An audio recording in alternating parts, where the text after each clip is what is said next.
Officer LaRue. My name is Chris LaRue, Certified Code Enforcement Officer for Charlotte County. This case was initiated on October 28, 2016, after Code Enforcement received an affidavit from Jack Boyer, the owner, were in violation of the Charlotte County Code 3-8-42, subsection D, connection to available private potable water distribution system. I would like to offer Jack Boyer for any additional testimony. My name is Jack Boyer, Vice President of Little Gasparilla Water Utility, being duly sworn in, and states the following. I own and operate a potable water system that is properly permitted by all applicable federal, state, and local agencies. The potable water system is in regulation, compliance, and provides potable water for human consumption through pipes and other conveyances. The potable water system has at least 15 service connections or regularly services at least 25 individuals daily, at least 60 days out of the year. The potable water system is investor-owned potable water utility company. Regularly, the structure is located at 8154 Grand. Little Gasparilla is capable of being connected, and plumbing has adequate permitting capabilities to supply potable water to the structure. A water line exists in the existing right-of-way and the property line of the structure. In March of 2016, I notified the property owner that Central Water Service is available. As of today, the property owner of the structure has failed to obtain an exemption from the connection required and has failed to connect to Little Gasparilla Water Utilities potable water system.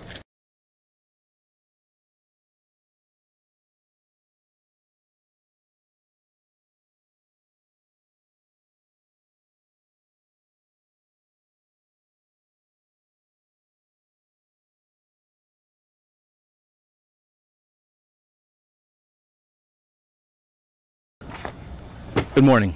Morning, sir. And you are? Robert Warnick, the owner of the home and the trustee. I'm the owner of 8154 Little Gasparilla Island. I bought the house in December of 2012. At that time, there was no potable water system when I purchased the home, but the house did have a 2,500-gallon rainwater collection water cistern distribution system within the home. The house is used by family members only. The house is not offered for rent. The house is occupied about 4 times per year for about a week, each stay during family vacations. In the spring of 2013, I invested approximately $4,000 to install an additional 2,500-gallon water collection cistern, a 6-step filter progressive water filtration system, and a UV treatment unit for establishing potable water. My potable water is tested annually. Every test is returned that the potable water of the system yields water as pure as bottled water.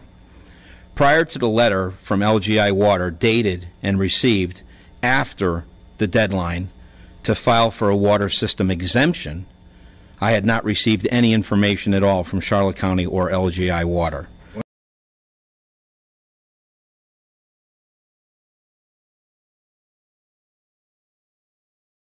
When did you submit that? The letter was received on March 3rd. The exemption filing requirements for the county was January 1st? February 1st. So I received a letter stating I hadn't received an exemption after the expiration and the deadline of the exemption period. By the nature of this lack of communication by design or omission, the deadline was missed. Changing my system from a proven established water system that yields safe drinking water for my family would require me to find compelling information that the proposed water system was permitted, installed, and maintained in such a manner that abandoning my current water system is the right choice for my family. So I began a due diligence process after receiving the letter. I discovered that LGI water distribution system had not been physically inspected by the permitting authority, the DEP. Further, I contacted the Florida Public Service Commission and obtained public records and revealed that there were a number of violations committed by LGI Water, to include having connected over 100 homes to the system prior to a permit being issued and without the use of a licensed plumber. and a failure to issue water quality warnings to consumers after at least 2 water breaks. That's all public information, I believe. I think I have enough copies for you. There was a fine paid for these violations of approximately $6,000. Additionally, LGI Water has laid lines in violation of their permit by not securing appropriate easements with property owners for water line distribution, and after this date and the results will face potential litigation. Requiring me to connect to the water system that has violations and places undue risk to my family's safe drinking water and our pursuit of life, liberty, property, feels like it's an overreach and an infringement. A number of water system improvements that were mandated by the Florida Public Service Commission and the DEP are in process and have not been completed by the water company. I learned last week that that they have filed a second extension to be able to comply with those requirements, and the due date for those enhancements to the water system are actually December 15th, 2016. It feels as though, and having talked to a number of people on the island, that the cards have already been dealt, and anyone who did not immediately comply with the demands, the deck was loaded here. I mean, there's no way to comply when you receive a letter after the due date for the exemption. I invest over $4,000 for a water system that creates safe drinking water for my family that's tested annually. I'm being asked to attach to a water system that has come into play after I established the water system and not having an opportunity to file for the 5-year exemption from the water system. The connection fee to this water system is $4,923. So now I'm being asked to spend upwards of $10,000 to establish safe drinking water for my family, which I already have. So the first notice you received was in March? March 3rd, I have that letter, 2016. Mr. Boyer, do you have any pending orders by the Public Service Commission or the Department of Environmental Protection against you that are adverse to your utility company? No, ma'am. In the 30 years we've been operating, we've never had a compliance order. We've met all requirements. What he's referring to is one time a bacteriological notice had not been sent, and by law we have to notify. Ms. Patel, would you answer a question for me on 3-8-42D as in David? When he gets a notice in March and the deadline was 2 months earlier, how does he reconcile that? Well, if the county had received an application after the fact, it would have processed it as well if there had been any demonstration that the notice had been received after the deadline. So it's not a fixed date that if somebody gets a late notice or something and submits the application, it would have been considered? Correct.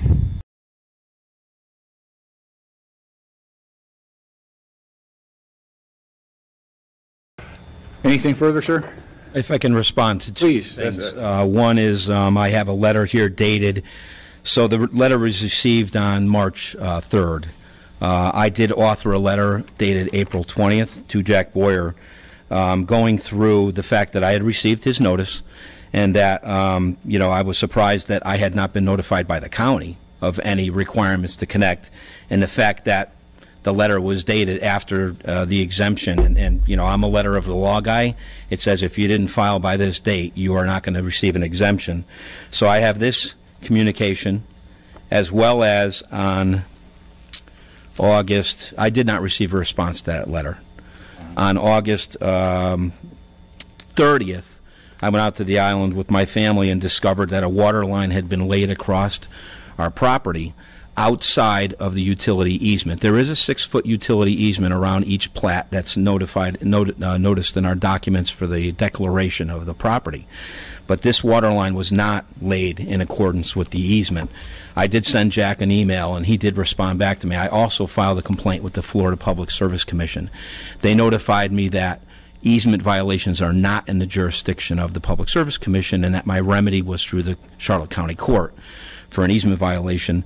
Jack did call me back on that, and he said that because it was a easement of necessity, that he didn't need to have an easement, which requires me to hire an attorney, and I get all that, and that's kind of part and parcel to this. But in summary, what I'd like to say is that there was no information ever shared that I can miss the deadline for the exemption, so that's new information to me.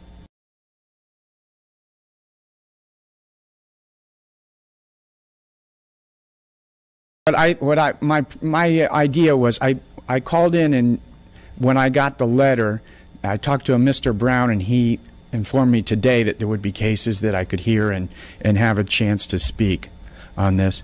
What I never Here's the problem, okay. sir, and I'd love to accommodate you, but we have a fixed agenda that we're Okay. to follow, and you're not on it. Right. Okay.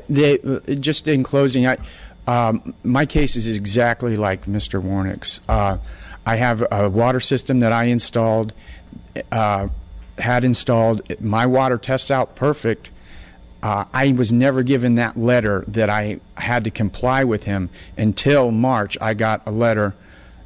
I understand that. And so it's the same exact thing. It's just that mine is in February. You learn I have a strict schedule. I guess I was given some misinformation by a Mr. Brown with the code enforcement. I guess that I would have a chance to speak on this.